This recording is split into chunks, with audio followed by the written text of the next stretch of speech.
అందరికీ నమస్కారం. ముందుగా ఓం శ్రీమాత్రే నమః అని కామెంట్ పెట్టి లైక్ చేసి మా ఛానల్ని సపోర్ట్ చేయండి ఫ్రెండ్స్.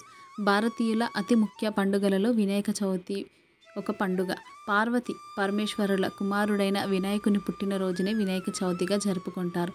భాద్రపద మాసం శుక్ల చతుర్థి మధ్యాహ్న శుభ సమయంలో హస్త నక్షత్రం రోజున చవితి ఉత్సవాలు ప్రారంభం అవుతాయి. అయితే పూజా విధానాలలో ఎన్నో రకాలు ఉన్నట్లే పూజ గదిలో కూడా ఎన్నో రకాల పూజ గదులు ఉంటాయి. అంటే ఒక్కొక్క ఇంటికి ఒక్కో రకమైన వాస్తు ఉంటుంది. కాబట్టి పూజ గది ఒక్కో ఇంట్లో ఒక్కోలాగా ఉంటుంది. అయితే పూజ గదిలో కొన్ని రకాలైనటువంటి పూజ సామాన్లు ఉండకూడదు. ఉంటే వినాయక చవితిలోపు వాటిని తొలగించేయండి అని పండితులు చెబుతున్నారు. మరి ఆ విషయాలన్నీ ఈరోజు మనం ఈ వీడియోలో తెలుసుకుందాం. దేవుళ్ళందరికీ ప్రధాన నాయకుడు వినాయకుడు. ఆ గణపతిని పూజించని వేడుకొని భక్తులు ఉండరు. ఆయన లేనిదే ఏ కార్యము జరగదు. వినాయకుడు సకల దేవతా గణాలకు అధిపతి. అన్ని అడ్డంకులు తొలగించి విఘ్నరాజ అని కార్యములకు పూజలకు ప్రధానంగా పూజలు అందుకునేవాడు వినాయకుడు. అందుకే మొదట ఏ పూజ అయినా వినాయకుడి పూజతోనే ప్రారంభం అవుతుంది.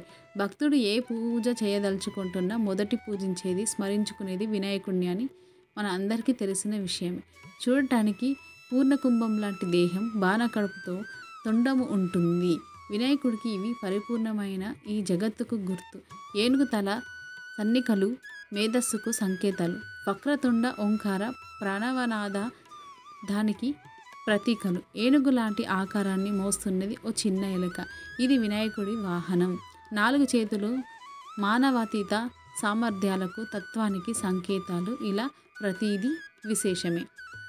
వినాయక చవితి పండుగ ప్రతి సంవత్సరం భాద్రపద మాసం శుక్లపక్ష 4వ రోజు చవితి నాడు వస్తుంది.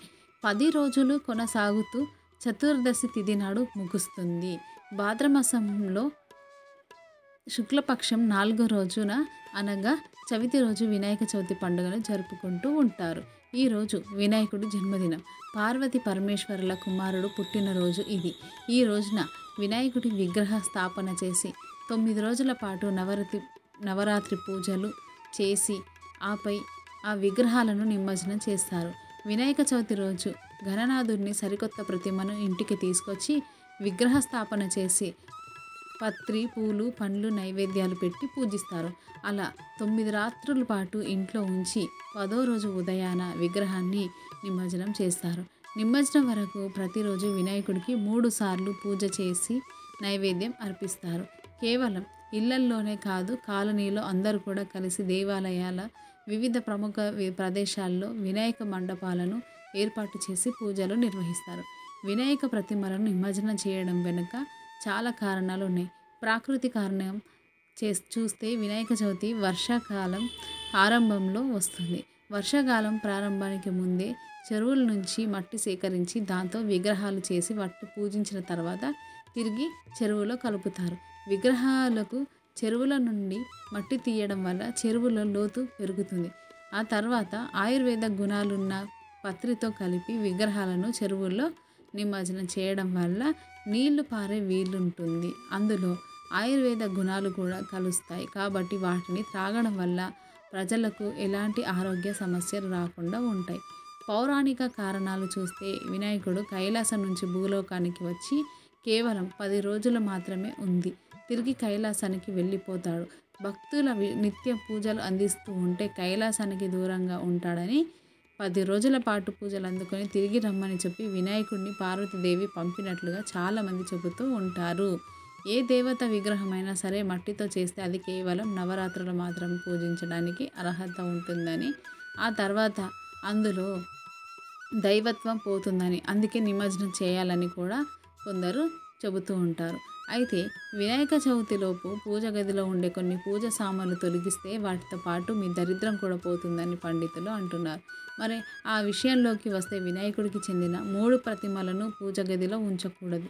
ఇంట్లో ఇలా 3 వినాయక ప్రతిమలు ఉంచితే అనారోగ్యకరమైన వాతావరణం వస్తుంది.